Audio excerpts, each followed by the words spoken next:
Hi, this is Sam Botstein from MachineSkills.com. Today I would like to talk about a more unusual or experimental way that I like to use Machine Sequencer. This whole method was inspired by vintage analog sequencers found in modular synthesizers from the West Coast like Buchla and Surge. In fact, this particular sequence is made out of little sounds that I've sliced up from a sequence I actually recorded from a Surge. It's part of our collection called CV1, which will be available on our store soon. It sounds like this. As you can hear, there's a little bit of a melody to it, and very strong pings on each of these 16th notes.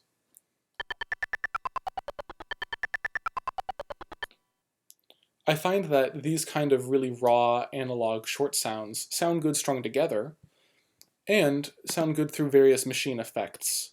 I've set up a lot of them here, and you can sort of hear the individual effect that each one has on this short little sequence.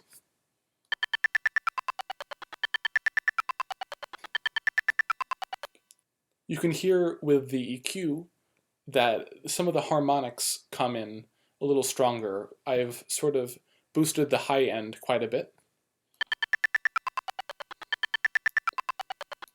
I've then added some reverb.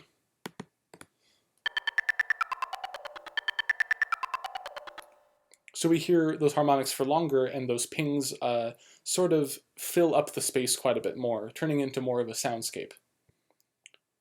Then I've simply added some frequency modulation.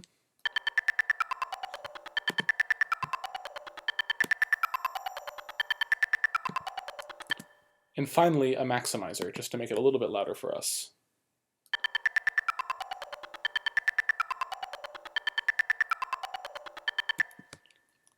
I find this really fun because it's really easy to control from the step sequencer or from the note repeat function on the machine. In the note repeat function, it's really easy to get all sorts of different dynamics out of these little pings, something that would be relatively difficult to do on a modular synthesizer.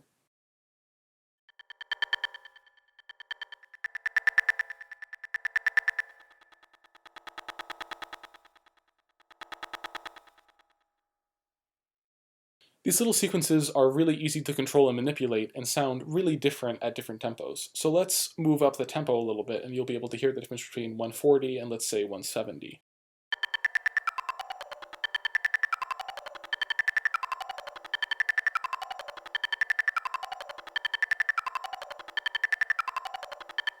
Hopefully at this faster tempo you'll be able to see up here and even here that we actually have a subtle dynamic range going on where in the first part of the bar it's quite a bit louder and in the 3 it's a little more empty.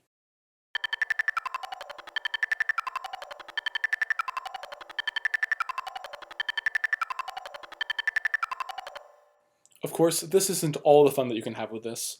What's really fun is to change up the patterns. You can really recompose these short little sequences and have them vary continuously across your track. So I've set up a bunch of different patterns here. The first one is simply a doubling up kind of idea.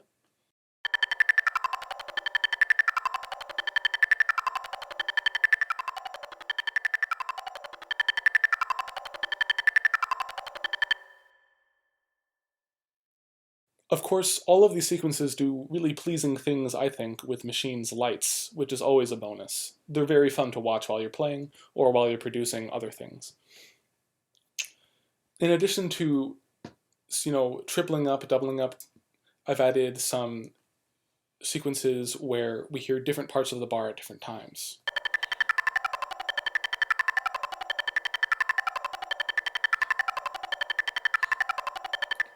This is, in a way, kind of a lo-fi way of doing a delay effect.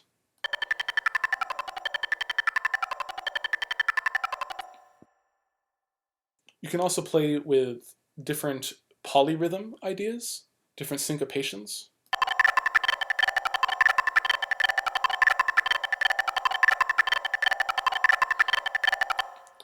Of course, those harsh, sharp pings at the beginning of all these individual notes make a really strong rhythmic feel, as opposed to sounds that are more pure, like a sine wave or something, that would really just become muddy when you added this many variations and this many of them inside of just 4 beats.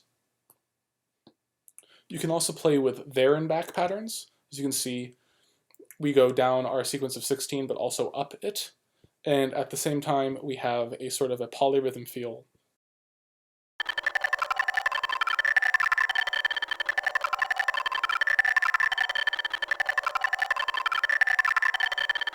This particular kind of sequence works really well with almost any kind of audio, as long as you've cut it up into short little pieces. Here, we can play with muting individual sounds and taking them out of the sequence.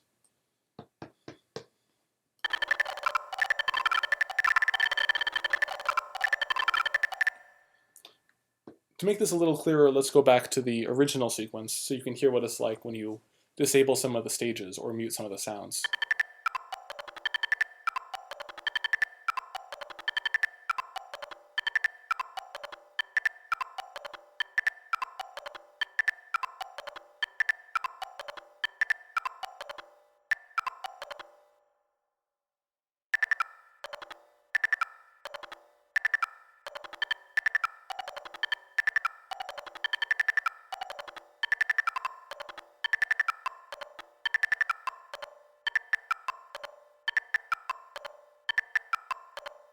As you can see, these short little sounds have moved from being just short little hi-hat kind of things, and that's why I've named them as such over here, into being sort of a rhythmic foundation for other elements.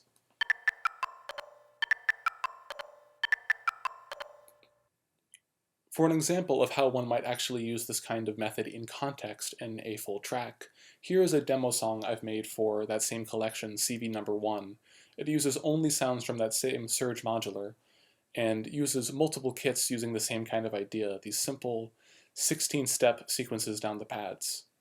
We have the same kit we've been using the whole time with the little hat blips, as well as a similar idea with bloops, and some LFO kicks as well. I encourage you to try it, watch the lights, they put on a pretty good show, and enjoy.